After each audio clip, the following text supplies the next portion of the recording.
വിശ്വാസത്താലാണ് നീതീകരണം സംഭവിക്കുന്നത്. വിശ്വാസം എന്ന് പറയുന്നത് ന്യായപ്രമാണത്തിന്റെ ബദൽ മാർഗമായി ദൈവം അവതരിപ്പിച്ചതാണ്. ന്യായപ്രമാണത്തിന്റെ ബദൽ മാർഗമായി. അപ്പോൾ നമ്മൾ ചിന്തിക്കും, എന്നാൽ പിന്നെ ദൈവത്തിന് നേരത്തെ വിശ്വാസം അവതരിപ്പിച്ചാൽ പോലെ. വിശ്വാസം ന്യായപ്രമാണം ഉണ്ടാകുന്നതിന് മുൻപ് തന്നെ ദൈവം ആ മാർഗം വെളിപ്പെടുത്തിയിരുന്നു. അതുകൊണ്ടാണല്ലോ ഹാബേൽ വിശ്വാസത്താൽ നീതീകരിക്കപ്പെട്ടത്, അല്ലെ? മോശയ്ക്ക് നീതീകരിക്കപ്പെടാൻ പറ്റിയത്. അബ്രഹാം ന്യായപ്രമാണ കാലത്തിന് മുൻപ് ജീവിച്ചിരുന്ന ആളാ. അബ്രഹാം നീതീകരിക്കപ്പെട്ടത്, ദാവീദ് നീതീകരിക്കപ്പെട്ടത്. അപ്പോ ന്യായപ്രമാണത്തിന് മുൻപുള്ള ആളുകളും ന്യായപ്രമാണ കാലത്ത് ജീവിച്ച ആളുകളുമെല്ലാം നീതീകരിക്കപ്പെട്ടിട്ടുണ്ടെങ്കിൽ അവരെല്ലാവരും വിശ്വാസത്താൽ മാത്രമേ നീതീകരിക്കപ്പെട്ടിട്ടുള്ളൂ. പിന്നെ എങ്ങനെയാണ് ഇതിനിടയ്ക്ക് ന്യായപ്രമാണം കയറി വന്നത്? നീതീകരിക്കപ്പെടാൻ ന്യായപ്രമാണം അനിവാര്യമാണെന്ന ചിന്ത എങ്ങനെയാണ് ഇസ്രായേൽ മക്കളുടെ ജീവിതത്തിലേക്ക് അല്ലെങ്കിൽ ചിന്താഗതിയിലേക്ക് കയറി പറ്റിയത്? നമ്മൾ കൃത്യമായിട്ടും ഗലാത്യ ലേഖനത്തിൽ വായിച്ചു പഠിച്ചു. ക്രിസ്തുവിലേക്ക് നടത്താൻ ന്യായപ്രമാണം എന്തായി മാറി? ശിശുപാലകനായി ഭവിച്ചു. അപ്പോ ക്രിസ്തുവിലേക്ക് കൊണ്ടുവരാൻ എന്ന് പറഞ്ഞാൽ ക്രിസ്തുവിലുള്ള വിശ്വാസത്താലാണ് നീതീകരണം ലഭിക്കുന്നത് എന്നുള്ള തിരിച്ചറിവ് കൊടുക്കാൻ ന്യായപ്രമാണത്തെ എന്താക്കി മാറ്റി? ഒരു ശിശുപാലകൻ എന്ന് പറയുമ്പോ അന്ന് വരെ ഉണ്ടായിരുന്ന സിസ്റ്റത്തിൽ ഒരു സിസ്റ്റം കൂടി അങ്ങ് ആഡ് ചെയ്ത് കൊടുത്തു. എത്രയും വേഗത്തിൽ ക്രിസ്തുവിലേക്ക് എത്താനുള്ള ഒരു മുഖാന്തരം മാത്രമായിരുന്നു ന്യായപ്രമാണം. ക്രിസ്തുവിലേക്ക് എത്തിക്കാൻ. അപ്പൊ എങ്ങനെ ക്രിസ്തുവിലേക്ക് എത്തി? ന്യായപ്രമാണത്തിന്റെ നിസ്സഹായത മനസ്സിലാക്കിയിട്ടാണ് ഒരാൾ ക്രിസ്തുവിലേക്ക് എത്തുന്നത്. അപ്പൊ അങ്ങനെ ക്രിസ്തുവിലേക്ക് എത്താൻ വേണ്ടിയാണ് ന്യായപ്രമാണത്തെ ദൈവം ഒരു ഉപാധിയായിട്ട് കൊടുത്തത്. എന്നാൽ അതിനു മുൻപ് അബ്രഹാമിന്റെ കാര്യത്തെയാണ് പൗലോസ് അപ്പോസ്തലൻ 4-ാം അധ്യായത്തിൽ പറഞ്ഞു തരുന്നത്. ന്യായപ്രമാണം എന്ന് പറയുന്ന സംവിധാനം ഇവിടെ വരുന്നതിന് മുൻപ് നീതീകരിക്കപ്പെട്ട ഒരാൾ ഉണ്ടായിരുന്നു, അബ്രഹാം. അബ്രഹാം നീതീകരിക്കപ്പെട്ടത് വിശ്വാസത്താലാണ്. ഇനി വേറൊരു കാര്യം, പരിച്ഛേദനയുടെ കാര്യത്തിൽ വളരെയധികം അഭിമാനിക്കുന്നവരും അതിലേറെ അഹങ്കരിക്കുന്നവരുമായിരുന്നു യഹൂദന്മാർ. പരിച്ഛേദന ചെയ്യാത്ത നായ്ക്കൾ എന്നാണ് അവർ ജാതികളെ വിശേഷിപ്പിച്ചത്. പരിച്ഛേദന ഏൽക്കാത്ത നായ്ക്കൾ എന്ന് പറഞ്ഞാൽ ഞങ്ങൾ ഉടമ്പടിയുള്ളവരാ, ഞങ്ങൾ നീതിമാന്മാരാണ്, ഞങ്ങൾ നീതീകരിക്കപ്പെടാൻ വേണ്ടി വിളിക്കപ്പെട്ടവരാ, ദൈവത്തിന്റെ നീതി അവകാശമായ ദൈവത്തിന്റെ ജനമാ ഞങ്ങൾ. അപ്പൊ അങ്ങനെ ഉണ്ടാകണമെങ്കിൽ എന്ത് വേണം? ന്യായപ്രമാണം വേണം. ഞങ്ങൾക്ക് ന്യായപ്രമാണമുണ്ട്. രണ്ടാമത്തത്, പരിച്ഛേദന ഏൽക്കണം. ഞങ്ങൾക്ക് പരിച്ഛേദന ഉണ്ട്, ഞങ്ങൾ പരിച്ഛേദന ഏറ്റവരാ. ബാക്കിയുള്ള ജാതികളൊന്നും പരിച്ഛേദന ഏൽക്കാത്ത നായ്ക്കളാണെന്ന് പറഞ്ഞു. അപ്പൊ ന്യായപ്രമാണം ഉള്ളതിന്റെയും പരിച്ഛേദന ഉള്ളതിന്റെയും അഭിമാനത്തെയും അഹങ്കാരത്തെയും എല്ലാം പൗലോസ് തകർത്ത് തരിപ്പണമാക്കുന്ന ചിത്രമാണ് നമ്മൾ 1, 2, 3 അധ്യായങ്ങളിൽ ചിന്തിച്ചത്. പരിച്ഛേദന ഒന്നുമില്ല. അകമയുള്ള പരിച്ഛേദനയാ പരിച്ഛേദന. അകമേ യഹൂദനായവൻ അത്ര യഹൂദൻ. പുറമേയുള്ള പരിച്ഛേദന കൊണ്ട് ഒരു കാര്യവുമില്ല. ഹൃദയ പരിച്ഛേദന അത്ര കാര്യം. അപ്പോ ഹൃദയ പരിച്ഛേദന അത്ര കാര്യമെന്ന് പറയുന്ന പൗലോസ് അപ്പോസ്തലൻ വളരെ കൃത്യമായി താൻ തെളിയിക്കുകയാണ്. പുറമേ അല്ല, അകത്ത് ക്ലിയർ ആകണം. പരിച്ഛേദനയുടെ നിഷ്ഫലതയെ മനസ്സിലാക്കി കൊടുത്തു. ന്യായപ്രമാണത്തിൽ അഹങ്കരിച്ചു.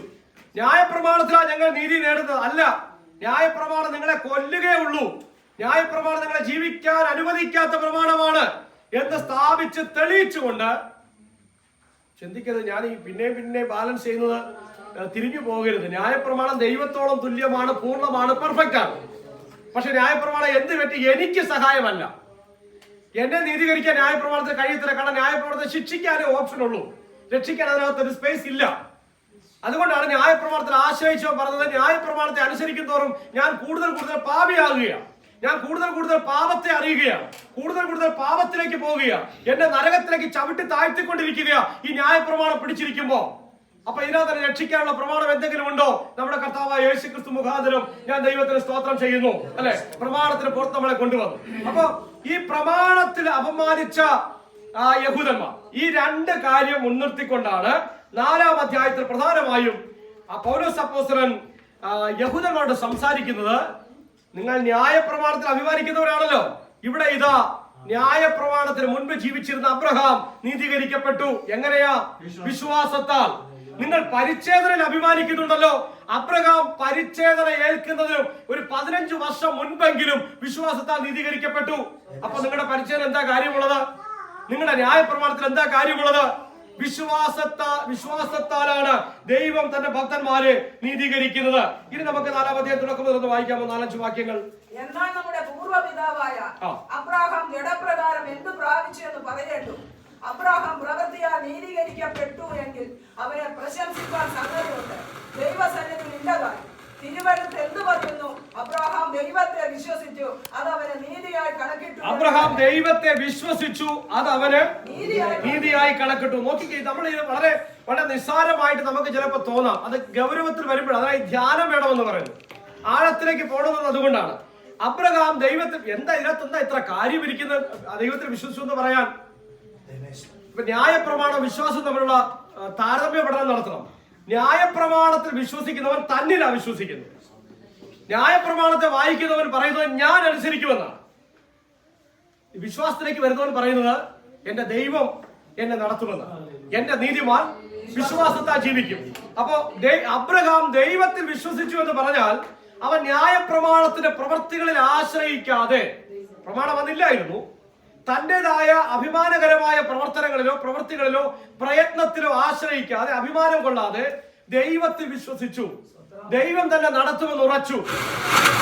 അബ്രഹാമിന്റെ നീതീകരണത്തിന് കാരണമായി മാറിയത്. അതേസമയം ന്യായപ്രമാണത്തിൽ ആശ്രയിക്കുന്നവർ എന്താ ചെയ്യുന്നത്? തങ്ങളിൽ തന്നെയാണ് ആശ്രയിക്കുന്നത്. ഞാൻ നേടും, ഞാൻ പണിയും, നമുക്കൊരു പേരുണ്ടാക്കുക, അല്ലെങ്കിൽ നമ്മുടെ ശക്തി തെളിയിക്കുക, ഞാൻ കാണിച്ചു തരാം എന്ന് പറയുന്ന സ്വയത്തിലാണ് ന്യായപ്രമാണത്തിൽ ആശ്രയിക്കുന്നവർ അഭിമാനിക്കുന്നതെങ്കിൽ, ദൈവത്തിൽ വിശ്വസിക്കുന്നവൻ ദൈവകരങ്ങളിലേക്ക് തന്നെ കൊടുക്കുക, സമർപ്പിക്കുക ചെയ്യുന്നു. ദൈവം എക്സ്പെക്ട് ചെയ്യുന്നു. അതല്ലേ പരീക്ഷൻ പ്രാർത്ഥിച്ചത് എങ്ങനെയാ? ഈ നിൽക്കുന്ന ചുങ്കക്കാരനെ പോലെ ഞാൻ അല്ലായിക നിന്നെ വാഴ്ത്തുന്നു. ചുങ്കക്കാരന്റെ പ്രാർത്ഥന കണ്ടോ? നേരത്തെ ഈ അവരോഹണവും ആരോഹണവും എന്ന് പറഞ്ഞ പോലെ ഒരുത്തന്റെ പ്രാർത്ഥന, ഞാൻ എല്ലാം ചെയ്തു, ഞാൻ മിടുക്കനാ, ഇനി എന്നിൽ അങ്ങോട്ട് പ്രസാദിക്കണം, ഞാനാണ്, എന്റെ പ്രവൃത്തിയാ, എന്റെ പ്രയത്നമാ. മറുവശത്ത് ഒരുത്തൻ, ഞാനല്ല, നിന്റെ കൃപയില്ലാതെ എനിക്കിവിടെ വരാൻ പറ്റത്തില്ല, അല്ലെ, നാറത്തടിച്ചിട്ട് അവൻ നിലവിളിക്കുകയാണ്. ഈ മനോഭാവമാണ് ദൈവം ഭക്തനിൽ നിന്ന് പ്രതീക്ഷിക്കുന്നത്. ദൈവത്തിൽ വിശ്വസിച്ചു. ന്യായപ്രമാണം ആചരിച്ചവൻ ന്യായപ്രമാണത്തെ ആശ്രയിച്ചുകൊണ്ട് തന്നിൽ തന്നെയാ വിശ്വസിച്ചത്. തങ്ങളിൽ തന്നെ വിശ്വസിച്ചവരും ദൈവത്തിൽ വിശ്വസിച്ചവരും. അപ്പോ ഇവിടെ അബ്രഹാമിലൂടെ പൗലോസ് അപ്പോസ്തലൻ നമ്മെ പഠിപ്പിക്കുന്നത് വിശ്വാസത്താലാണ് നീതീകരണം സംഭവിക്കുന്നത്. അബ്രഹാം ദൈവത്തെ വിശ്വസിച്ചു, അത് അവന് നീതിയായി കണക്കിട്ടു. എന്നാൽ പ്രവർത്തിക്കുന്നവന് കൂലി കണക്കിടുന്നത് കൃപയായിട്ടല്ല, കടമായിട്ടത്രേ. അപ്പൊ പ്രവർത്തിക്കുന്നവന് കൂലി കണക്കിടുന്നത്, ന്യായപ്രമാണം അനുസരിച്ചു എന്ന് പറയുന്നവനോട് പൗലോസ് അപ്പോസ്തലൻ പറയുക, നീ പ്രവർത്തിച്ചെങ്കിൽ നിനക്ക് എന്ത് കിട്ടും? കൂലി കിട്ടും. അടുത്തത് എന്താണ്? വിശ്വസിക്കുന്നവന് അത് നീതിയായി കണക്കിടുന്നത് കൃപയായിട്ടാണ്. അപ്പൊ എനിക്ക് നിങ്ങൾക്ക് ദൈവത്തിന്റെ കൃപയാണോ വേണ്ടത്? ദൈവത്തിനുള്ള കൂലിയാണോ വേണ്ടത്? കൂലി വേണമെങ്കിൽ ന്യായപ്രമാണം അനുഷ്ഠിക്കും. ഒരു ദാസനെ പോലെ നിന്ന് കൂലി മേടിച്ചോണ്ട് പോവാം. പക്ഷെ അവിടെ നിന്നും ഈ പ്രവൃത്തി എല്ലാം ചെയ്തിട്ട് കൂലി മേടിക്കാൻ ചെന്ന് നിൽക്കുമ്പോ അവിടെ എഴുതി വെച്ചേക്കുന്ന എന്താണ്? വട്ടപൂജ്യമാണ്. കാരണം പാപി ചെയ്യുന്ന ഒരു പ്രവൃത്തിയും അവിടെ എത്തത്തില്ല. പാപി ചെയ്യുന്ന പ്രാർത്ഥന അവിടെ എത്തുന്നില്ല, പ്രവൃത്തി അവിടെ എത്തുന്നില്ല. അപ്പോ അവിടെ എത്താത്ത ഒരു കാര്യത്തിനും, ഇന്നലെ നമ്മുടെ BJP നേതാവിന്റെ ശ്രീ കൃഷ്ണകുമാറിന്റെ മകളുമായി ബന്ധപ്പെട്ട ഒരു പ്രശ്നം ഇങ്ങനെ നടന്നുകൊണ്ടിരിക്കുന്നു, അല്ലെ? നിങ്ങൾ അതിലൊക്കെ ശ്രദ്ധിച്ചു കാണും. ഇപ്പൊ വാർത്തകൾ ഇങ്ങനെ നടന്നു നിൽക്കുന്ന കാര്യം. അദ്ദേഹത്തിന്റെ ഒരു മകൾ നടത്തിയ ബിസിനസ് സ്ഥാപനം, അതിൽ 3 പെൺകുട്ടികൾ അവിടെ ജോലി ചെയ്യുന്നുണ്ടായിരുന്നു. അപ്പോ ഈ കൃഷ്ണകുമാറിന്റെ മകൾ, അവള് സ്ഥാപനത്തിന്റെ ഉടമ, അവള് ഗർഭിണി ആയതുകൊണ്ട് കുറച്ചു നാളത്തേക്ക് ആ സ്ത്രീ സ്ഥാപനത്തെ കുറച്ചു നാളത്തേക്ക് മാറി നിന്നു. ഈ 3 പേരെ വിശ്വസിച്ച കാര്യങ്ങളെ ഏൽപ്പിച്ചു. അപ്പോ ഈ സാധനങ്ങൾ വാങ്ങാൻ ആളുകൾ വരുമ്പോൾ QR കോഡ് അതൊക്കെ ഉപയോഗിക്കുന്നുണ്ട്. പക്ഷെ ഈ കാശ് പൊക്കൊണ്ടിരുന്ന മൊത്തം ഈ 3 പേരുടെ അക്കൗണ്ടിലേക്കാണ്. അപ്പൊ ഇവിടേക്കൊന്നും വന്നില്ല. 69 ലക്ഷം, അവർ കണക്ക് കൂടി 69 ലക്ഷം രൂപ അടിച്ചു മാറ്റിയെന്നാ പറയുന്നത്. അപ്പൊ 2 പേരും അങ്ങോട്ടും ഇങ്ങോട്ടും കേസ് കൊടുത്തിട്ടുണ്ട്. പല പ്രശ്നങ്ങൾ നടക്കുന്നത്. ഞാൻ പറയാൻ വന്നത്, സാധനങ്ങളൊക്കെ വാങ്ങുന്നത് 69 ലക്ഷം രൂപയോളം ഇവരിപ്പോ പരിശോധിച്ചപ്പോഴാണ് കണ്ടത്. എല്ലാം QR കോഡൊക്കെ മുമ്പിൽ ഇരിപ്പുണ്ടതാണ്. പക്ഷെ അവർ മറ്റൊന്ന് കാണിച്ച് അവരുടെ നമ്പർ കൊടുത്ത് അവരിലേക്ക് ആ കാശ് വകമാറ്റുകയല്ല, വഴിമാറ്റുകയാണ്. എത്ര വലിയ ചതിയാണ്. ഞാൻ പറഞ്ഞത്, ലാഭം ഇവരുടെ അക്കൗണ്ടിലേക്ക് പോയില്ല എന്ന് പറഞ്ഞതുപോലെ ഇതൊരു ഉദാഹരണമായിട്ട് പറഞ്ഞു, അതങ്ങ് വിട്ടേക്കുക. പാപി ചെയ്യുന്ന ഒരു പ്രവൃത്തിയും ദൈവസന്നിധിയിൽ എത്തത്തില്ല. അപ്പൊ ദൈവത്തിന്റെ സന്നിധിയിൽ നമ്മുടെ പ്രവൃത്തി എത്തണമെങ്കിൽ നമ്മുടെ ലേബൽ മാറണം. നമ്മൾ ഒരുപാട് ചിന്തിച്ചു. അതുകൊണ്ടാണ് കർത്താവ് നമ്മെ കൃപയാൽ വിശുദ്ധന്മാരും നീതിമാന്മാരും ആക്കി മാറ്റിയത്. ആ കൃപ നമ്മുടെ മേൽ ചൊരിഞ്ഞില്ലായിരുന്നുവെങ്കിൽ നമുക്ക് പ്രാർത്ഥിക്കാൻ പറ്റത്തില്ല, നമുക്ക് പാട്ട് പാടാൻ പാടിയിട്ട് കാര്യമില്ല. പാട്ട് പാടാം, പ്രാർത്ഥിക്കാം, ഒരുപാട് പ്രവർത്തികൾ ചെയ്യാം, ആരാധിക്കാം, മറ്റുള്ള ചെയ്ത പോലെ എല്ലാം ചെയ്യാൻ നോക്കും. പക്ഷെ ഒന്നും ദൈവസന്നിധിയിൽ എത്തത്തില്ല. അവിടെ എത്തണമെങ്കിൽ നമ്മൾ എന്താകണം? വിശുദ്ധന്മാരും നീതിമാന്മാരും ആകണം. അത് നമുക്ക് സ്വതവേ ആകാൻ പറ്റത്തില്ല. ന്യായപ്രമാണം നമ്മെ അവിടെ കൊണ്ട് എത്തിക്കത്തുമില്ല. പ്രമാണത്തിലെല്ലാം പ്രവർത്തിക്കുന്നതിന് കൂലി കിട്ടുമെന്നാ പറയുന്നത്. ആ കൂലി വാങ്ങി വീട്ടിൽ പോകാമെന്നേ ഉള്ളൂ. പക്ഷേ ദൈവത്തിന്റെ കൃപയിൽ മാത്രമാണ് നമുക്ക് ദൈവത്തെ പ്രസാദിപ്പിക്കാൻ കഴിയും. ദൈവത്തിന്റെ കൃപയാണ്, വിശ്വാസത്താൽ മാത്രമാണ്. ദൈവത്തിൽ വിശ്വസിച്ചു, ദൈവത്തിൽ, അത് നമ്മുടെ ചെറിയ കാര്യങ്ങളായിക്കോട്ടെ, നമ്മുടെ ജീവിതത്തിലെ നിസ്സാര കാര്യങ്ങൾ ഉൾപ്പെടെ ഈ രക്ഷാപ്രവൃത്തി എന്ന് പറയുന്ന ഒരിക്കലും സാധ്യമല്ലെന്ന് പറഞ്ഞിരുന്ന രക്ഷാപ്രവൃത്തി ഉൾപ്പെടെ സകല കാര്യങ്ങളിലും നമ്മൾ ആശ്രയിക്കേണ്ടത്, ട്രസ്റ്റ് ചെയ്യേണ്ടത് ദൈവത്തിൽ മാത്രമാണ്. അപ്പൊ മനുഷ്യരിൽ ആശ്രയിച്ചാൽ കൂലി കിട്ടും, നമ്മിൽ തന്നെ ആശ്രയിച്ചാൽ നമുക്ക് കൂലി കിട്ടും. പക്ഷേ ഒരു ദൈവഭക്തൻ ആഗ്രഹിക്കേണ്ടത്, പ്രതീക്ഷിക്കേണ്ടത് ദൈവത്തിന്റെ കൃപയിലാകണം. അത് വിശ്വാസത്താൽ, കൃപയാൽ അവന് കൂലിയല്ല, അവകാശമാണ് കിട്ടുന്നത്. പഴയ നിയമത്തിലെ ഒരു ദാസൻ പ്രമാണത്തെ അനുസരിച്ചു, കൽപ്പനകളെ അനുസരിക്കുമ്പോൾ അവൻ കൂലി വാങ്ങിപ്പോയി. പുതിയ നിയമപ്രകാരം ഒരു ഭക്തൻ, അവൻ ദൈവത്തിന്റെ മകന്, ദൈവത്തെ അനുസരിക്കുമ്പോൾ, ദൈവത്തിന്റെ ഉടമ്പടിയിൽ ചേർന്ന് പോകുമ്പോൾ കൂലിയല്ല വാങ്ങുന്നത്, അവൻ അവകാശത്തിലേക്കാണ് ഉയരുന്നത്. ഇതാണ് നമുക്ക് തന്നിരിക്കുന്ന വെളിപ്പാട്. നമ്മൾ ദൈവത്തിന്റെ ഭക്തന്മാരാകുമ്പോൾ കർത്താവ് ചോദിക്കുന്നത് കൂലിയാണോ വേണ്ടത്, അവകാശമാണോ വേണ്ടത്? നമ്മൾ ദാസന്മാരാണോ, നമ്മൾ മക്കളാണോ? ന്യായപ്രമാണത്തിന് അടിമകളായിരിക്കാനാണോ ആഗ്രഹിക്കുന്നത്, അതോ ജീവിപ്പിക്കുന്ന ക്രിസ്തുവിന്റെ ഉടമ്പടിയുടെ ഭാഗമാകാനാണോ ആഗ്രഹിക്കുന്നത്? ദൈവത്തിന്റെ കൃപയിൽ വന്നാൽ നിങ്ങൾ മക്കളാണ്, അവകാശികളാണ്. ന്യായപ്രമാണത്തിൽ കിടന്നാൽ എന്ന് പറഞ്ഞാൽ സ്വയത്തിൽ ആശ്രയിച്ചാൽ, മനുഷ്യരിൽ ആശ്രയിച്ചാൽ ഇവിടെ കൂലി കിട്ടും. ദൈവത്തിൽ ആശ്രയിച്ചാൽ അവകാശം കിട്ടുമെന്നുള്ളതാണ്. അതാണ് സ്വർഗത്തിലെ സകല ആത്മീക അനുഗ്രഹങ്ങളാലും ക്രിസ്തുവിൽ നിങ്ങളെ അനുഗ്രഹിച്ചിരിക്കുന്ന എത്ര വലിയ വെളിപ്പാടാണ്. അതുകൊണ്ടാണ് പറഞ്ഞ ആ ഭാഗം നമ്മൾ അവിടെ നിന്ന് ധ്യാനിക്കേണ്ടി വരുന്നു. ഇനി അബ്രഹാമിനെ പറ്റി മറ്റു 3 ചിന്തകൾ നമുക്ക് കാണാം. ഒന്ന്, അബ്രഹാമിനെ പറ്റി ഒരു തെളിവ് ഇവിടെ നിർത്തി. രണ്ടാമത് ഈ തീസിസ് അവതരിപ്പിക്കുന്നത് പോലെ ദാവീദിന്റെ ഒരു തെളിവും കൂടി പറയുന്നു. 6, 7, 8 വാക്യങ്ങളിലൂടെ വായിക്കാം. മനുഷ്യന്റെ ഭാഗ്യം ദാവീദ് വർണ്ണിക്കുന്നത്, അധർമ്മം മോചിച്ച് പാപം മറച്ചും കിട്ടിയവൻ ഭാഗ്യവാൻ, കർത്താവ് പാവം കണക്കിടാത്ത മനുഷ്യൻ ഭാഗ്യവാൻ. ഈ ഭാഗ്യവർണ്ണന പരിച്ഛേദനയ്ക്കോ മതി. ഇവിടെ കണ്ടോ, ദൈവം പ്രവൃത്തി കൂടാതെ നീതി കണക്കിടുന്ന മനുഷ്യന്റെ ഭാഗ്യം ദാവീദ് വർണ്ണിക്കുന്നു. പ്രവൃത്തി കണക്കിടാതെ നീതീകരിക്കുന്നു. എങ്ങനെ പ്രവൃത്തി കണക്കിടാതെ എങ്ങനെയാ നീതീകരിക്കുന്നത്? വിശ്വാസത്താലാണ്, അല്ലെ? വിശ്വാസം, ദൈവത്തിന്റെ കൃപയാലാണ് നീതീകരിക്കുന്നത്. ആ ദൈവത്തിന്റെ കൃപാ പ്രവർത്തനത്തെ അബ്രഹാം മാത്രമല്ല, അബ്രഹാമിന്റെ പുത്രനായ ദാവീദും കൂടി വർണ്ണിക്കുന്നുണ്ട്. ദാവീദ് എങ്ങനെ വർണ്ണിക്കുന്നത്? 32-ാം സങ്കീർത്തനം വായിക്കാം. ലംഘനം ക്ഷമിച്ചും പാപം മറച്ചും കിട്ടിയ മനുഷ്യൻ ഭാഗ്യവാൻ. ഇതെങ്ങനെ ദാവീദ് തിരിച്ചറിഞ്ഞത്? 32-ാം സങ്കീർത്തനത്തിൽ നമ്മളത് കാണുന്നെങ്കിലും 51-ലേക്ക് വരണം. 51-ലേക്ക് വരുമ്പോ ദാവീദ് പറയുന്നു, ഹോമയാഗങ്ങൾ കൊണ്ടുവന്നിട്ട് കാര്യമില്ല, ഹനനയാഗങ്ങൾ കഴിച്ചിട്ടും കാര്യമില്ല. കാര്യം എന്താ? എന്റെ പാപം അത്രമേൽ കഠിനമാണ്, കഠോരമാണ്. ഞാൻ കൊലപാതകം ചെയ്തു, വ്യഭിചാരം ചെയ്തു, കള്ളസാക്ഷ്യം പറഞ്ഞു, ഒരുപക്ഷെ 10 കൽപ്പനയുടെ ആകമാന ലംഘനം ഞാൻ നടത്തിയിരിക്കുകയാണ്. എനിക്ക് എന്നെ രക്ഷിക്കാൻ ഈ യാഗങ്ങളൊന്നും പറ്റത്തില്ല. ഹോമയാകവും പറ്റത്തില്ല, ഹനനയാകവും പറ്റത്തില്ല. യാഗങ്ങളിലെ ഏറ്റവും ഉത്തമമായ യാഗങ്ങൾ കർത്താവെ അവിടുത്തെ സന്നിധിയിൽ കൊണ്ടുവന്നാലും എനിക്ക് പാപമോചനം ഉണ്ടാകത്തില്ല. കാരണം ഞാൻ അത്രയും ദ്രോഹിയാണ്. എന്റെ ഏറ്റവും അടുത്ത വിശ്വസ്തനായ ഊരിയാവിനെ ഞാൻ കൊന്നുകളഞ്ഞവനാണ്. ഞാൻ അത്രയും വലിയ വഞ്ചകനാണ്. യാക്കോബിന് രക്ഷപ്പെടാൻ പറ്റുമോ? സഹോദരൻ വഞ്ചിച്ച യാക്കോബ്, അപ്പനെ കബളിപ്പിച്ച യാക്കോബിന് രക്ഷപ്പെടാൻ വല്ല മാർഗവുമുണ്ടോ? പഴയ നിയമത്തിൽ നമ്മൾ വായിക്കുന്നു, ദുഷ്ടനെ നീതീകരിക്കരുത് എന്ന് പ്രാർത്ഥിക്കുന്ന ശലോമോൻ. കാരണം അവിടെ ചിന്താഗതിയുടെ അപാകതയാണത്. അവർക്ക് അറിയത്തില്ലായിരുന്നു ദൈവത്തിന്റെ നീതീകരണത്തിന്റെ വിധം എങ്ങനെയാണ്, രീതി എങ്ങനെയാ, ദൈവത്തിന്റെ കൃപയുടെ ആഴം അളക്കാൻ അവർക്ക് കഴിയുമായിരുന്നില്ല.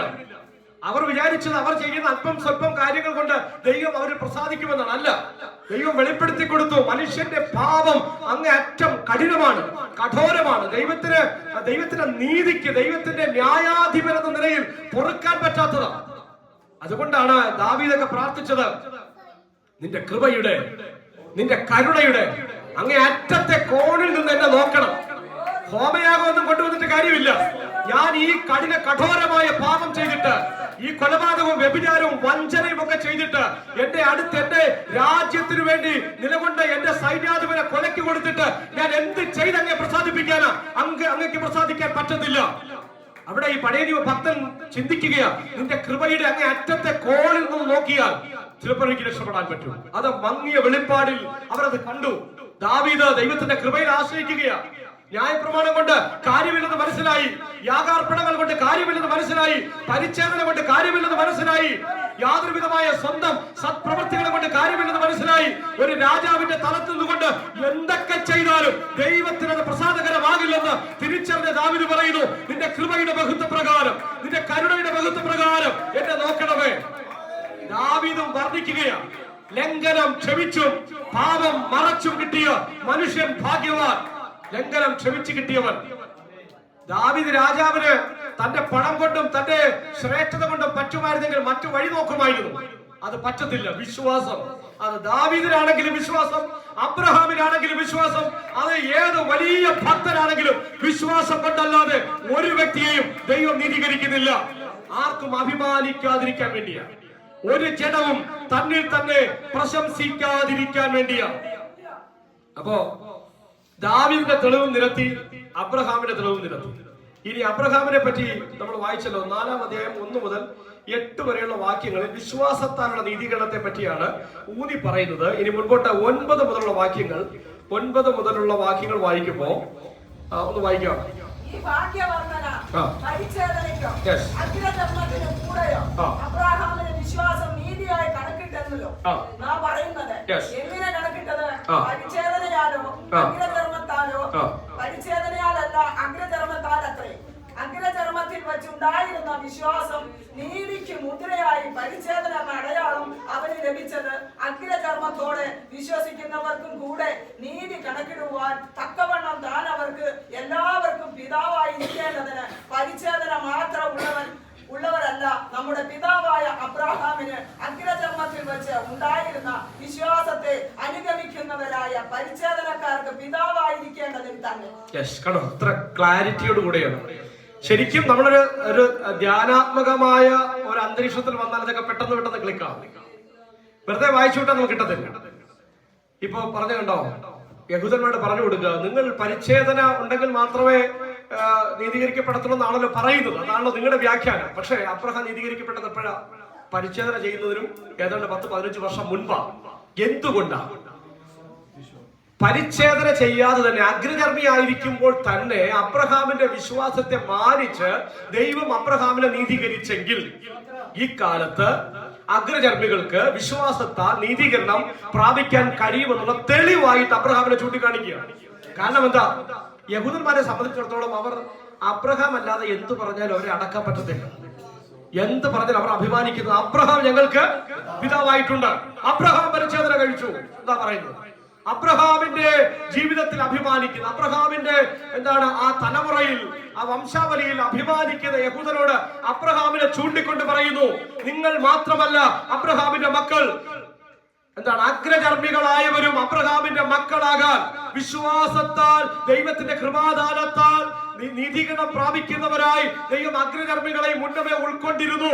അതിന്റെ തെളിവാണ് അഗ്രചർമ്മത്തിൽ വെച്ച് തന്നെ അബ്രഹാമിനെ ദൈവം വിശ്വാസത്താൽ നീതീകരിച്ചത്. മാനദണ്ഡം വിശ്വാസം മാത്രമാണ്. മാനദണ്ഡം ദൈവത്തിൽ വിശ്വസിക്കുക എന്നത് മാത്രമാണ്. മനുഷ്യന്റെ സകലവിധമായ ഉയർച്ചകളെ അവിടെ ഇല്ലാതാക്കുകയാണ്. അഭിമാനത്തെയും അഹങ്കാരത്തെയും ഇല്ലാതാക്കുകയാണ്.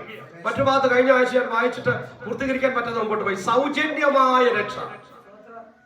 ഈ പദത്തിനൊക്കെ ഒരുപാട് ഘനമുണ്ട്, ആഴമുണ്ട്. അപ്പൊ സൗജന്യം എന്ന് പറഞ്ഞാൽ മനുഷ്യന് എനിക്ക് സൗജന്യം വേണ്ട, ഞാൻ അധ്വാനിച്ച് നേടും, അല്ലെ? കഴിഞ്ഞ ആഴ്ച പറഞ്ഞ് ഓർക്കുന്നുള്ളെന്ന് വിചാരിക്കും. നമ്മുടെ എല്ലാവരുടെയും മനസ്സിൽ എപ്പോഴെങ്കിലും തോന്നിയിട്ടില്ലേ, എന്റെ അധ്വാനം കൊണ്ടായി ഞാൻ ആരുടെ മുമ്പിലും ഒരു പ്രാവശ്യമെങ്കിലും നമ്മൾ പറഞ്ഞിട്ടില്ലേ? ദൈവത്തിന് നമ്മോട് പറഞ്ഞു തരാനുള്ളത് നിന്റെ അധ്വാനം കൊണ്ടല്ലെന്നാണ്, കഴിവുകൊണ്ടല്ലെന്നാണ്, പ്രയത്നം കൊണ്ടല്ലെന്നാണ്. ഒരു നിമിഷം നമുക്ക് എഴുന്നേറ്റ് നിൽക്കാൻ കഴിയുന്നുണ്ടെങ്കിൽ അത് ദൈവത്തിന്റെ കൃപയാണ്. ഭയങ്കര അതിശയകരമായി നമ്മെ സൃഷ്ടിച്ച ദൈവം ഇതൊരു അത്ഭുതമാണ്. ഒരു നിമിഷം നമ്മൾ ആരോഗ്യത്തോടെ നിൽക്കുന്നുണ്ടെങ്കിൽ നമ്മൾ മഹാത്ഭുതമാണ്. ഒരു രോഗത്തിൽ നിന്ന് പുറത്തേക്ക് വരുമ്പോഴാണ് നമ്മൾ സൗഖ്യത്തിന്റെ വില മനസ്സിലാക്കുന്നത്. ഇങ്ങനെ ഇരിക്കുമ്പോൾ ഒരുപക്ഷെ നമ്മൾ അറിയുന്നില്ല, ഇങ്ങനെ സംസാരിക്കുമ്പോൾ നമ്മൾ അറിയുന്നില്ല, കൈയും കാലും ഒക്കെ എടുക്കാൻ കഴിയുമ്പോൾ നമ്മൾ അറിയുന്നില്ല ദൈവത്തിനടുത്ത വിധം, അത്ഭുതത്തിന്റെ മഹത്വം എന്താണെന്നുള്ള കാര്യം.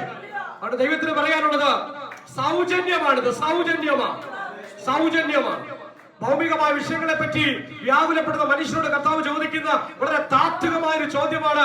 മത്തായി എഴുതിയ സുവിശേഷം 6-ാം അധ്യായത്തിൽ നമ്മൾ വായിക്കുന്നത്, നിങ്ങൾ എന്തിനാ ഈ ഭക്ഷണത്തെ പറ്റി വ്യാകുലപ്പെടുന്നത്?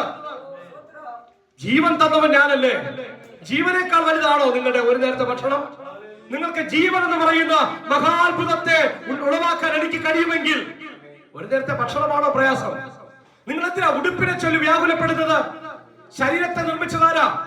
കേവലം ശരീരത്തിലിടുന്ന ഒരു ഉടുപ്പിനെ പറ്റി നിങ്ങൾ വ്യാകുലചിത്തരാകുമ്പോൾ എന്തുകൊണ്ടാണ് നിങ്ങൾ നിങ്ങളുടെ ശരീരത്തെ പറ്റി ചിന്തിക്കാത്തത്? നിങ്ങൾക്ക് സൃഷ്ടിച്ചെടുക്കാൻ പറ്റുമോ? നിങ്ങളുടെ അധ്വാനം കൊണ്ട് നിങ്ങൾക്ക് ഇതുപോലൊരു ശരീരത്തെ ഉണ്ടാക്കിയെടുക്കാൻ പറ്റുമോ? ശാസ്ത്രം ഇത്രയേറെ പുരോഗമിച്ചിട്ടും ശാസ്ത്രം മനുഷ്യനെ നോക്കി പറയുന്നത് ഏറ്റവും വലിയ മഹാത്ഭുതമാണ് മനുഷ്യനെന്ന്. മഹാത്ഭുതമാണ് ശാസ്ത്രത്തിന്റെ മുൻപിലും മനുഷ്യൻ. ഇതുപോലെ ഒരു ശരീരത്തെ ഉണ്ടാക്കിയെടുക്കാൻ ശാസ്ത്രം എത്ര വളർന്നാലും പറ്റത്തില്ല. അവിടെയാണ് വചനം നമ്മോട് പറയുന്നത്, ദൈവത്തിൽ വിശ്വസിക്ക്, സൗജന്യത്തിൽ അഭിമാനിക്കാൻ കഴിയട്ടെ. പറയണം, ഞാൻ എന്റെ അധ്വാനത്തിലല്ല, ഞാൻ എന്റെ ബലത്തിലല്ല, എന്റെ കരുത്തിലല്ല, എന്റെ ജോലിയിലല്ല, എന്റെ വിദ്യാഭ്യാസത്തിലല്ല, എന്റെ കുലമഹിമയിലല്ല, എന്റെ പാരമ്പര്യത്തിലല്ല, ഞാൻ എന്റെ ദൈവത്തിന്റെ കൃപയിൽ ആശ്രയിക്കുന്നത്. സൗജന്യമായ രക്ഷയാ ഞാൻ ആസ്വദിക്കുന്നത്. സൗജന്യമായ ദൈവത്തിന്റെ നടത്തിപ്പിലാണ് ഞാൻ ജീവിക്കുന്നത്. ഇത് നമുക്ക് പറയാൻ കഴിയുമെങ്കിൽ നമ്മളെക്കാൾ വലിയ ശ്രേഷ്ഠന്മാർ ഈ ലോകത്തിലില്ല. ദൈവത്തിന്റെ കരുത്തിൽ ആശ്രയിക്കുന്ന ഭക്തൻ, ദൈവത്തിന്റെ സർവശക്തിയെ ഹൃദയപൂർവ്വം സ്വീകരിക്കുന്ന ഭക്തൻ, അത് അവിടെയാണ് ഈ ന്യായപ്രമാണവും വിശ്വാസവും തമ്മിൽ നമ്മൾ താരതമ്യം ചെയ്യുന്നത്. ന്യായപ്രമാണത്തിൽ പറഞ്ഞു ഞാൻ ചെയ്യും, ദൈവത്തിന് പറഞ്ഞു ഞാൻ എന്റെ ദൈവത്താൽ, എന്റെ നീതിമാൻ വിശ്വാസത്താൽ ജീവിക്കും, എന്റെ ദൈവം എന്നെ നടത്തും. അപ്പൊ രണ്ടാമത്തെ ചിന്ത, ഒന്നാമത്തത് വിശ്വാസത്തിന്റെ കാര്യമാണ് പറയുന്നതെങ്കിൽ രണ്ടാമത്തെ ഭാഗം പറഞ്ഞു വരുന്നത് 15-ാമത്തെ വാക്യം ഒന്ന് വായിക്കാമോ? അല്ല, 4:14-15 വായിക്കും.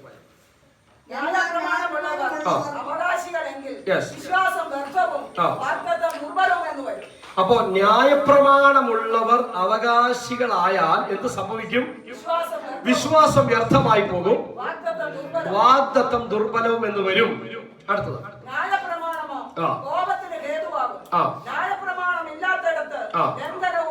ന്യായപ്രമാണമില്ലാത്തിടത്ത് ലംഘനവുമില്ല. അടുത്തത് അതുകൊണ്ട് കൃപാദാനം എന്ന് വരേണ്ടതിന് വിശ്വാസത്താൽ അത്രേ അവകാശികൾ ആകുന്നത്. രണ്ടാമത്തെ ചിന്ത, ഒന്നാമത്തെ വിശ്വാസത്തിന്റെ നീതീകരണം പറഞ്ഞു, വിശ്വാസത്തെ ഊന്നി പറഞ്ഞു. രണ്ടാമത്തെ കാര്യം, നമ്മുടെ വിശ്വാസം കൊണ്ട് നമ്മൾ പ്രതികരിക്കുമ്പോഴും ഇത് ആക്റ്റീവ് ആകുന്നത് എങ്ങനെയാണ്? ദൈവത്തിന്റെ കൃപയാലാണ്. ദൈവത്തിന്റെ കൃപയാണ് നമ്മുടെ ജീവിതത്തിൽ ഇതെല്ലാം സാധിപ്പിക്കുന്നത്. വിശ്വാസത്താൽ നമ്മളത് ഏറ്റെടുക്കുന്നത് മാത്രമേ ഉള്ളൂ. നമ്മുടെ വിശ്വാസത്തിലുള്ള പ്രതികരണത്തിൽ ദൈവം പ്രസാദിക്കുന്നു, അത് നമുക്ക് അനുവദിച്ചു തരുന്നു. പക്ഷെ ഇതെല്ലാം അനുവദിക്കപ്പെടുന്നത് ദൈവത്തിന്റെ കൃപയാലാണ്. ഇതിന്റെ പ്രവൃത്തികൾ ഒന്നും കാരണമല്ല. കണ്ടോ വായിച്ചത്? കൃപാദാനം എന്ന് വരേണ്ടതിന് വിശ്വാസത്താൽ അത്രേ, വിശ്വാസത്താൽ അവകാശികളാകുമ്പോൾ ന്യായപ്രമാണം അടിമകളാക്കി. അതാണ് പൗലോസ് പറഞ്ഞത്, ന്യായപ്രമാണത്തിന്റെ അടിമത്തത്തിൽ നിന്ന് നമ്മെ പുറത്തു കൊണ്ടുവന്നു. എന്നാൽ കാലസമ്പൂർണത വന്നപ്പോൾ ദൈവം തന്റെ പുത്രനെ സ്ത്രീയിൽ നിന്ന് ജനിച്ചവനായി, ന്യായപ്രമാണത്തിന്റെ കീഴിൽ ജനിച്ചവനായി നിയോഗിച്ചയച്ചത് ന്യായപ്രമാണത്തിന്റെ കീഴിലുള്ളവരെ വിലയ്ക്ക് വാങ്ങിയിട്ട് എന്ന് പറഞ്ഞ ദാസ്യത്വത്തിൽ നിന്ന് നമ്മെ പുറത്തു കൊണ്ടുവന്നിട്ട് നമ്മെ പുത്രന്മാരാക്കേണ്ടതിന് തന്നെ. വെളിപ്പാട് 17-ാമത്തെ വാക്യം. മരിച്ചവരെ ജീവിപ്പിക്കുകയും ഇല്ലാത്തതിനെ ഉള്ളതിനെ പോലെ വിളിക്കുകയും ചെയ്യുന്നവനായി താൻ വിശ്വസിച്ച ദൈവത്തിന്റെ ദൃഷ്ടിയിൽ അവൻ നമുക്ക് എല്ലാവർക്കും പിതാവാകേണ്ടതിന് തന്നെ. നമ്മൾ മുകളിലേക്ക് വായിച്ച ചില ഭാഗങ്ങൾ 11-ാമത്തെ വാക്യങ്ങൾ കണ്ടോ? അഗ്രചർമ്മത്തിൽ വെച്ചുണ്ടായിരുന്ന വിശ്വാസ നീതിക്ക് മുദ്രയായി പരിച്ഛേദന എന്ന അടയാളം അവന് ലഭിച്ചത് അഗ്രചർമ്മത്തോടെ വിശ്വസിക്കുന്നവർക്കും കൂടെ നീതി കണക്കിടപ്പെടുവാൻ തക്കവണ്ണം താൻ അവർക്ക് എല്ലാവർക്കും പിതാവായിരിക്കേണ്ടതിനും. അപ്പൊ പുഷ്ടമില്ലാതെ പോകുന്നത് നമുക്ക് മനസ്സിലായി കാണത്തില്ല. ഞാൻ നേരത്തെ വിശദീകരിച്ചല്ലോ. പരിച്ഛേദന ചെയ്യാതിരിക്കുന്ന, അല്ലെങ്കിൽ പരിച്ഛേദന ചെയ്യുന്നതിന് മുൻപ് തന്നെ അബ്രഹാം വിശ്വാസത്താൽ നീതീകരിക്കപ്പെട്ടിരുന്നു. അപ്പൊ ഇന്ന് പരിച്ഛേദന ചെയ്യാത്ത അഗ്രചർമ്മികളായ ആളുകൾക്ക് വിശ്വാസത്താൽ നീതീകരിക്കപ്പെടാനുള്ള ഒരു മുൻകുറിയായിട്ടാണ് അബ്രഹാമിനെ പൗലോസ് അപ്പോസ്തലൻ ഇവിടെ തെളിവായിട്ട് നമുക്ക് കാണിച്ചു തരുന്നത്. 12ാമത്തെ വാക്യം, പരിച്ഛേദന മാത്രമുള്ളവരല്ല, നമ്മുടെ പിതാവായ അബ്രഹാമിന് അഗ്രചർമ്മത്തിൽ വെച്ച് ഉണ്ടായിരുന്ന വിശ്വാസത്തെ അനുഗമിക്കുന്നവരായ പരിച്ഛേദനക്കാർക്ക് പിതാവാകേണ്ടതിന് തന്നെ. അപ്പൊ ആ ഭാഗം ക്ലിയർ ആയല്ലോ. രണ്ടാമത്തെ ഭാഗം പൗലോസ് അപ്പോസ്തലൻ ഊന്നി പറഞ്ഞു, വിശ്വാസത്താലാണ് നമ്മൾ നീതീകരണം പ്രാപിച്ചത്. 2, കൃപയാലാണ് നീതീകരണം പ്രാപിച്ചത്. കൃപയാൽ വിശ്വാസത്താൽ, ദൈവത്തിന്റെ കൃപയാൽ വിശ്വാസ പ്രഖ്യാപനത്തോടു കൂടി നമ്മൾ നീതീകരണം പ്രാപിച്ചു. 3, മറ്റൊരു ചിന്തയും കൂടി അപ്പോസ്തലൻ അവതരിപ്പിക്കുന്നുണ്ട്. 17ാമത്തെ വാക്യം മുതൽ, മരിച്ചവരെ ജീവിപ്പിക്കുകയും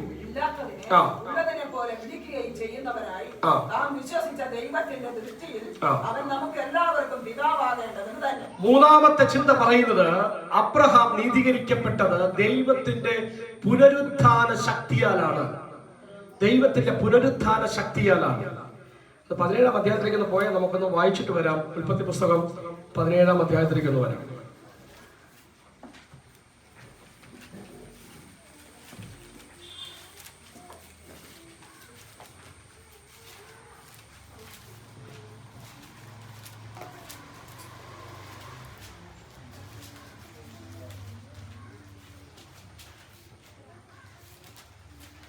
പതിനഞ്ചാം അധ്യായം 5 മുതൽ 7 വരെയുള്ള വാക്യങ്ങൾ. പിന്നെ അവൻ അവനെ പുറത്തു കൊണ്ടു ചെന്നു, നീ ആകാശത്തേക്ക് നോക്കുക, നക്ഷത്രങ്ങളെ എണ്ണുവാൻ കഴിയുമെങ്കിൽ എണ്ണുകാരി എന്ന് കൽപ്പിച്ചു. എന്റെ സന്തതി ഇങ്ങനെ ആകുമെന്ന് അവനോട് കൽപ്പിച്ചു. അവൻ യഹോവയിൽ വിശ്വസിച്ച് അത് അവന് നീതിയായി കണക്കിട്ടു. അവൻ യഹോവയിൽ വിശ്വസിച്ചു, അത് അവന് നീതിയായി കണക്കിട്ടു. യഹോവയിൽ വിശ്വസിച്ചു, അവൻ നീതിയായി കണക്കിട്ടു. അത് കഴിഞ്ഞിട്ട്, ഞാൻ നിനക്കും നിന്റെ സന്തതിക്കും ഈ ദേശം തരുമെന്ന് ദൈവം പറഞ്ഞപ്പോഴാണ് അബ്രഹാമിനൊരു സംശയം ഉണ്ടായിട്ട് ദൈവത്തോട് ചോദിക്കുന്നത്, ഞാൻ എന്തോത്തിനാണ് ഇത് അറിയും? അങ്ങനെ ചോദിക്കുമ്പോഴാണ് അബ്രഹാമിനെ ദൈവം ഒരു ഉടമ്പടി ചെയ്യാനായിട്ട് വിളിക്കുന്നത്. അത് കഴിഞ്ഞ് 16ാം അധ്യായത്തിലേക്ക് നമ്മൾ വരുമ്പോൾ അബ്രഹാമിന്റെ അവിശ്വാസം കുറച്ചും കൂടി വർദ്ധിക്കുന്നു. മക്കളുടെ കാര്യത്തിലല്ല, വാഗ്ദത്ത ദേശത്തെ പറ്റിയുള്ള ഒരു സംശയമുണ്ടായി. അത് കഴിഞ്ഞ് വിശ്വാസ നീതീകരണം പ്രാപിച്ച അബ്രഹാമിനെ പറ്റിയൊരു അബദ്ധം പിന്നീട് വിശ്വാസത്തിന് പുറകിലേക്ക് പോകുന്ന ഒരു ചിത്രം നമ്മൾ 16ാം അധ്യായത്തിലേക്ക് വരുമ്പോൾ കാണുന്നു. സാറായി കൊടുക്കുന്ന നിർദ്ദേശപ്രകാരം ഹാഗാറിനെ ഭാര്യയായി സ്വീകരിക്കുന്നു. അങ്ങനെ ഹാഗാറിൽ അബ്രഹാമിന് ഇസ്മായിൽ ജനിക്കുന്നു. പിന്നീടൊരു 15 വർഷത്തോളം അബ്രഹാമും ദൈവവുമായിട്ട് ഒരു സംഭാഷണം നമുക്ക് കാണാനായിട്ട് സാധിക്കുന്നില്ല. അത് കഴിഞ്ഞ് പിന്നെ 17ാം അധ്യായത്തിലേക്ക് വരുമ്പോഴാണ് പുരുഷപ്രജയൊക്കെയും 8 ദിവസം പ്രായമാകുമ്പോൾ പരിച്ഛേദന ഏൽക്കണമെന്ന പ്രമാണം 17ാം അധ്യായത്തിലേക്ക് വരുമ്പോഴാണ് നമുക്ക് കാണാൻ സാധിക്കുന്നത്. അപ്പോൾ വാസ്തവത്തിൽ അബ്രഹാമിനെ ദൈവം നീതീകരിച്ചത് വിശ്വാസത്താലാണ്. പരിച്ഛേദന വെറും ഒരു അടയാളം മാത്രമായിരുന്നു. അപ്പൊ ഇത് തെളിയിക്കുകയാണ്. അബ്രഹാമിന്റെ ജീവിതത്തിലൂടെ പൗലോസ് അപ്പോസ്തലൻ പുതിയ നിയമത്തിൽ നമുക്ക് തെളിയിച്ചു തരികയാണ് അബ്രഹാം എങ്ങനെയാ നീതീകരിക്കപ്പെട്ടത്. 1, വിശ്വാസത്താൽ, 2, കൃപയാൽ, 3, ദൈവത്തിന്റെ പുനരുത്ഥാന ശക്തിയാൽ. ഇല്ലാത്തതിനെ ഉള്ളതിനെ പോലെ വിളിക്കുകയും ചെയ്യുന്നവനായി താൻ വിശ്വസിച്ച ദൈവത്തിന്റെ ദൃഷ്ടിയിൽ അവൻ നമുക്ക് എല്ലാവർക്കും പിതാവാകേണ്ടതിന് തന്നെ. കണ്ടോ, ഇല്ലാത്തതിനെ ഉള്ളതിനെ പോലെ വിളിച്ചു വരുത്തുന്ന ദൈവത്തിൽ അബ്രഹാം വിശ്വസിച്ചു. ദൈവത്തിന്റെ പുനരുത്ഥാന ശക്തിയാലാണ് അബ്രഹാം നീതീകരിക്കപ്പെട്ടത്. 18ാമത്തെ വാക്യം താഴേക്ക് വായിക്കും. എന്റെ സന്തതി ഇവണ്ണമാകുമെന്ന് അരുളിച്ചെയ്തിരിക്കുന്നത് പോലെ താൻ ബഹുജാതികൾക്ക് പിതാവാകും എന്ന് അവർ ആശയ്ക്ക് വിരോധമായി ആശയോടെ വിശ്വസിച്ചു. ആശയോടെ വിശ്വസിച്ചു എന്ന് പറഞ്ഞാൽ പുനരുത്ഥാന ശക്തി എന്ന് പറഞ്ഞാൽ മരിച്ചു കഴിഞ്ഞ ശേഷം പിന്നെ എന്താ? അബ്രഹാം ഇത് പറയുമ്പോ അബ്രഹാമിന്റെ സമകാലികനെന്ന് വിശേഷിപ്പിക്കുന്ന ഇയ്യോബ് പറഞ്ഞൊരു കാര്യമുണ്ട്. വൃക്ഷമായിരുന്നാൽ അതിനൊരു പ്രത്യാശയുണ്ട്. അത് വെട്ടിക്കളഞ്ഞാൽ വെള്ളത്തിന്റെ ഗന്ധം കിട്ടുമ്പോൾ വീണ്ടും അത് കിളിർത്തു വരും. പക്ഷെ മനുഷ്യനോ മരിച്ചാൽ ദ്രവിച്ചു പോകുന്നു. മനുഷ്യൻ മരിച്ചാൽ പിന്നെ അവൻ എവിടെ? ഈ ചോദ്യം ചോദിച്ചത് അഭക്തനല്ല, ഇയ്യോബ് എന്ന് പറഞ്ഞ ഭക്തനാണ്. പക്ഷെ അതേ സമകാലികനെന്ന് നമ്മൾ മനസ്സിലാക്കുന്ന അബ്രഹാം ദൈവത്തിന്റെ പുനരുത്ഥാന ശക്തിയിൽ വിശ്വസിച്ചു. ഇല്ലാത്തതിനെ ഉള്ളതുപോലെ വിളിച്ചു വരുത്തുന്ന, പ്രായാധിക്യത്തിലും മക്കൾ ഉണ്ടാകുമെന്ന് ദൈവം പറഞ്ഞ വാഗ്ദത്തത്തെ അതുപോലെ വിശ്വസിച്ച അബ്രഹാം. ഇനി മറ്റൊരു കാര്യം കൂടിയുണ്ട്. അബ്രഹാം ജീവിച്ചത് ന്യായപ്രമാണ യുഗത്തിലല്ല. ന്യായപ്രമാണം വന്നത് എപ്പോഴാണ് പറയാമോ? മോശയുടെ കാലത്ത്, അല്ലെ? മോശയാണ് ന്യായപ്രമാണം ഇസ്രായേൽ മക്കൾക്ക് കൊടുക്കുന്നത്. മോശയ്ക്ക് മുൻപ് എത്ര കാലം മുൻപ് അബ്രഹാം ജീവിച്ചത്? മോശയ്ക്ക് മുമ്പ് ഏറ്റവും കുറഞ്ഞത് 400 വർഷങ്ങൾക്ക് മുമ്പ് ജീവിച്ച ആളാണ് അബ്രഹാം. അബ്രഹാമിനോടല്ലേ ദൈവം പറഞ്ഞത്, നിന്റെ സന്തതി 400 സംവത്സരം അടിമകളായി പാർക്കും, അതിനുശേഷം അവരെ വിടുവിക്കുമെന്ന് പറഞ്ഞില്ലേ? അപ്പോ ഈ പ്രവചനത്തിന്റെ കാലയളവ് വെച്ച് നോക്കുമ്പോ ഇസ്രായേൽ മക്കൾ മരുഭൂമിയിൽ ന്യായപ്രമാണം സ്വീകരിക്കുന്നതിനും 400 വർഷം മുൻപ് ജീവിച്ച അബ്രഹാം ന്യായപ്രമാണത്തിലല്ല ജീവിച്ചത്, വാഗ്ദത്ത യുഗത്തിലായിരുന്നു. അപ്പൊ ദൈവം അബ്രഹാമിന് കൊടുത്തതൊക്കെ വാഗ്ദത്തങ്ങളായിരുന്നു. ആ വാഗ്ദത്തങ്ങൾ അബ്രഹാമിന് കൊടുത്തപ്പോ വിശ്വാസം ഓട്ടോമാറ്റിക്കായിട്ട് രൂപപ്പെട്ടു. അപ്പോ തൻ പോരുമയിലും തന്റെ ബലത്തിലും കഴിവിലും ആശ്രയിക്കുന്നതിന് പകരം ദൈവം കൊടുത്ത വാഗ്ദത്തത്തെ കണ്ണും പൂട്ടി അങ്ങ് വിശ്വസിച്ചു. ആ വിശ്വാസത്തിന്റെ കരുത്ത് ഇവിടെ പറഞ്ഞിരിക്കുന്നത് ഇല്ലാത്തതിനെ ഉള്ളതുപോലെ വിളിച്ചു വരുത്തുന്ന ദൈവത്തിൽ വിശ്വസിച്ചു എന്നാണ്. നമ്മുടെ കർത്താവ് ആവശ്യപ്പെടുന്നത് ദൈവത്തിൽ വിശ്വസിച്ചാൽ ഇങ്ങനെ വിശ്വസിക്കണമെന്നാണ്. ദൈവത്തിൽ വിശ്വസിച്ചാൽ നമുക്ക് മറ്റു ഉപാധികളൊന്നും വെക്കാനില്ല, മറ്റു വേറെ കാരണങ്ങളൊന്നും നികത്താനില്ല. എന്റെ കർത്താവ് എനിക്ക് അത് കാണിച്ചു തരണം, ഇങ്ങനെ കാണിച്ചു തരണം, ഇതൊന്നും ദൈവത്തോട് പറയാൻ നമ്മൾ യോഗ്യതയുള്ളവരല്ല, അർഹതയുള്ളവരല്ല.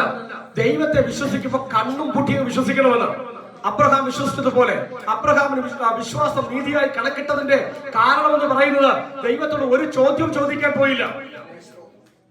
ഇല്ലാത്തതിനെ ഉള്ളതുപോലെ വിളിച്ചു വരുത്തുവാൻ പുനരുത്ഥാന ശക്തിയിൽ വിശ്വസിച്ചു. പുനരുത്ഥാന ശക്തി എന്ന് പറഞ്ഞാൽ എന്താണ്?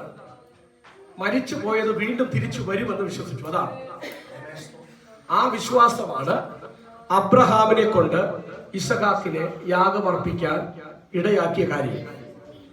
മരിച്ചതിന് ജീവനോടെ തിരിച്ചു കൊണ്ടുവരാൻ കഴിയുമെന്ന് അബ്രഹാം വിശ്വസിച്ചു. എങ്ങനെ വിശ്വസിക്കാൻ കാര്യം? തന്നത് വാഗ്ദത്ത സന്തതിയാണ്, അല്ലെ? നിന്റെ സന്തതി കടൽക്കരയിലെ മണൽത്തരി പോലെയാകും, ആകാശത്തിലെ നക്ഷത്രങ്ങൾ പോലെയാകും. ഇത് പറഞ്ഞിട്ടാ മകന്റെ വാഗ്ദത്തം ഓഫർ കൊടുക്കുന്നത്.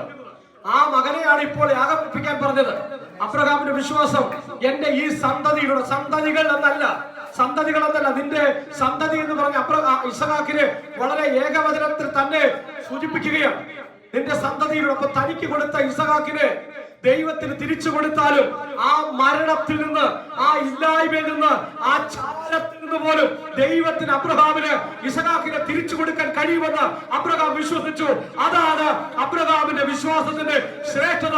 ആ ഒരൊറ്റ കാരണം കൊണ്ട് അബ്രഹാം യഹൂദന്മാർക്ക് ക്രൈസ്തവർക്കും അടക്കം പിതാവായിട്ട് ഇന്നും നിലകൊള്ളുന്നത്.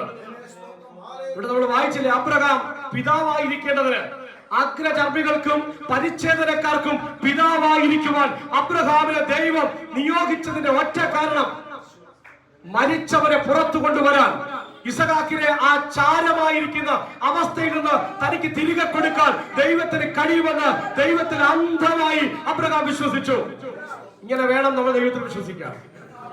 എത്ര ചാരമായി കിടക്കുന്ന അവസ്ഥയിലും, ഒരു പ്രതീക്ഷയുമില്ലാത്ത സാഹചര്യങ്ങളിലും, യാതൊരു വിധമായ ഉറപ്പും തരാൻ ആരുമില്ലെങ്കിലും, ഒറ്റയ്ക്ക് യാത്ര ചെയ്യേണ്ടി വരുമ്പോഴും, അങ്ങേയറ്റം അവഗണന നമ്മൾ അനുഭവിക്കുമ്പോഴും, ഇല്ലായ്മയുടെ ഏറ്റവും അടിത്തട്ടിലേക്ക് നമ്മൾ ഇറങ്ങിപ്പോകുമ്പോഴും, പ്രത്യാശയുടെ തരുമ്പ് പോലും കാണാൻ കഴിയാതിരിക്കുമ്പോഴും നമുക്ക് വിശ്വസിക്കാൻ കഴിയണം. ഇല്ലായ്മയിൽ നിന്ന് സകലത്തെയും ഉള്ളതുപോലെ വിളിച്ചു വരുത്തുന്ന ആ ദൈവത്തെ നമുക്ക് വിശ്വസിക്കാൻ കഴിയണം.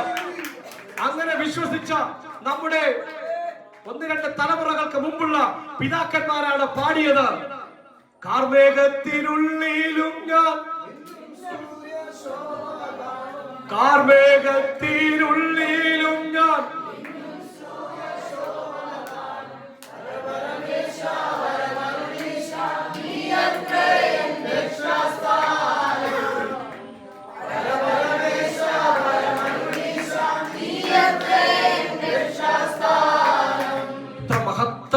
എത്ര മനോഹരമായ കാലമാണ്. കാർമേഘത്തിനുള്ളിലും ഞാൻ മിന്നും സൂര്യശോഭ കാണും, അല്ലെ? എന്ന് പറഞ്ഞാൽ ഈ ഇരുൾ മൂടി കിടക്കുന്ന ഈ അവസ്ഥ ഇങ്ങനെ അങ്ങ് തുടരത്തില്ല, ഇത് മാറും. ഇത് മാറും അല്ലെ. മഴവില്ലുകൊണ്ട് അടയാളം വെച്ചവൻ, മഴവില്ലുകൊണ്ട് വാഗ്ദത്തം ചെയ്ത ദൈവം അവൻ ഇന്നും ജീവിക്കുന്ന ദൈവമാണ്. എത്ര കുറ്റാക്കൂരിലിട്ടിലും എത്ര കാർമേഘങ്ങൾ ഉരുണ്ടുകൂടിയാലും അതിനപ്പുറത്ത് മിന്നും സൂര്യന്റെ ശോഭ വിശ്വാസത്താൽ കാണുന്നവരാ ദൈവത്തിന്റെ ഭക്തൻ. എന്റെ നീതിമാൻ വിശ്വാസത്താൽ ജീവിക്കും, എന്റെ നീതിമാൻ വിശ്വാസത്താൽ ജീവിക്കും. നോക്കിക്കേ, ഈ ഒരു ഉറപ്പാണ്. അബ്രഹാം ദൈവത്തിന്റെ പുനരുത്ഥാന ശക്തിയിൽ വിശ്വസിച്ചു, അത് അവന് നീതിയായി കണക്കിട്ടു. 3 ചിന്തകളാണ് ഈ അധ്യായത്തിൽ പറയുന്നത്: വിശ്വാസം, ദൈവത്തിന്റെ കൃപ, ദൈവത്തിന്റെ പുനരുത്ഥാന ശക്തി. പുനരുത്ഥാന ശക്തി പറയുമ്പോൾ നമ്മൾ അറിയേണ്ടത് ദൈവത്തിൽ ഇങ്ങനെ വിശ്വസിക്കണമെന്നാണ്. പ്രത്യേകിച്ച് ഒന്നും ഉണ്ടാകത്തില്ല വിശ്വസിക്കാൻ. അതല്ലേ പാടുന്നത്, കാഴ്ചയാലല്ല വിശ്വാസത്താൽ അത്രേ. കാണാനൊന്നും ഇല്ലെന്ന് അതിന്റെ അർത്ഥം. നോക്കിയാലൊന്നും കാണത്തില്ല, ഒരു ഉറപ്പും ഉണ്ടാകത്തില്ല. പക്ഷെ ദൈവത്തിൽ വിശ്വസിക്കണം. കാണാത്ത കാര്യങ്ങളുടെ നിശ്ചയം, ആശിക്കുന്നതിന്റെ ഉറപ്പ്. പ്രത്യക്ഷത്തിൽ കാണാൻ കഴിഞ്ഞില്ലെങ്കിലും, കാർമേഘം ഇങ്ങനെ മൂടിക്കിടന്നാലും, കൃത്യമായ ഒരു ധാരണ ഇല്ലാതിരിക്കുമ്പോഴും, അവ്യക്തതകൾ തുടരുമ്പോഴും ദൈവത്തെ വിശ്വസിക്കാൻ ഒരു ഭക്തന് കഴിയണം. കാത്തിരിക്കാൻ ഒരു ഭക്തന് കഴിയണം. അപ്പുറത്തൊരു ജീവിതമുണ്ട്, അപ്പുറത്തൊരു കരുത്തേറിയ ജീവിതമുണ്ട്. ചാരത്തിൽ നിന്ന് പിടിച്ചെഴുന്നേൽപ്പിച്ച് കൊണ്ടുവരുന്നത് പോലെ അപ്പുറത്ത് കഴിഞ്ഞാൽ അപ്പുറത്തൊരു ജീവിതമുണ്ട്. മരുഭൂമി കൊണ്ട് ഒഴുകിപ്പോകുന്ന ജീവിതമല്ല ക്രിസ്തു ഭക്തന്റെ ജീവിതം. കനാൻ നാട്ടിലേക്കുള്ള വാഗ്ദത്തമാണ്. സ്വർഗീയ കനാനിലേക്ക് അവൻ വിളിച്ചു വേർതിരിക്കപ്പെട്ടിരിക്കുന്നത്. മരണം കൊണ്ടുപോലും ക്രിസ്തു ഭക്തനെ ഇവിടെ കൊണ്ട് ഇല്ലാതാക്കാൻ കഴിയില്ല. മരണത്തിനപ്പുറത്ത് അവൻ മിന്നും സൂര്യ ശോഭ കാണും.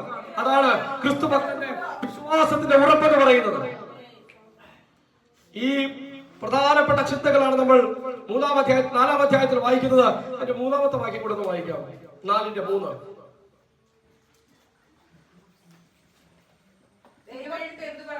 അബ്രഹാം ദൈവത്തെ വിശ്വസിച്ചു, അത് അവന് നീതിയായി കണക്കിട്ടു. നീതിയായി കണക്കിട്ടു എന്ന് എഴുതിയിരിക്കുന്നത്. എന്നാൽ പ്രവർത്തിക്കുന്നവന് കൂലി കണക്കിടുന്നത് കൃപയായിട്ടല്ല, കടമായിട്ടാണ്. മതി. ഈ കണക്കിട്ടു എന്ന പ്രയോഗം അക്കൗണ്ടിൽ ഇട്ടു എന്ന അർത്ഥത്തിലാണ് നമ്മൾ മനസ്സിലാക്കേണ്ടത്. അതാണ് ശരിക്കുമുള്ള വിവർത്തനത്തിൽ നമ്മൾ ഗ്രഹിക്കേണ്ടത്. നീതി നമ്മുടെ അക്കൗണ്ടിൽ മുമ്പോട്ട് പോകുമ്പോൾ അല്പം കൂടി നമ്മൾ ഡീറ്റെയിൽ ആയിട്ട് നമുക്ക് ആ ഭാഗം ചിന്തിക്കാം.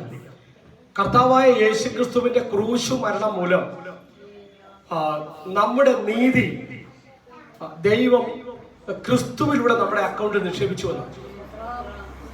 നമുക്ക് നമ്മുടെ പ്രവൃത്തി കൊണ്ട് നീതീകരിക്കപ്പെടാൻ പറ്റത്തില്ലായിരുന്നു, രക്ഷ പ്രാപിപ്പാൻ പറ്റത്തില്ലായിരുന്നു. ആ നീതി ദൈവം നമ്മിൽ നിക്ഷേപിച്ചു, ക്രിസ്തുവിലൂടെ നമ്മുടെ അക്കൗണ്ടിൽ നിക്ഷേപിച്ചു എന്നാണ്. പിന്നെ ഈ ATM-ൽ നമ്മൾ പോയി ക്യാഷ് എടുക്കുന്ന എങ്ങനെയാണ്? നമ്മുടെ അക്കൗണ്ടിൽ ക്യാഷ് ഉണ്ടെങ്കിലല്ലേ നമുക്ക് ATM-ആയിട്ട് പോകാൻ പറ്റത്തുള്ളൂ.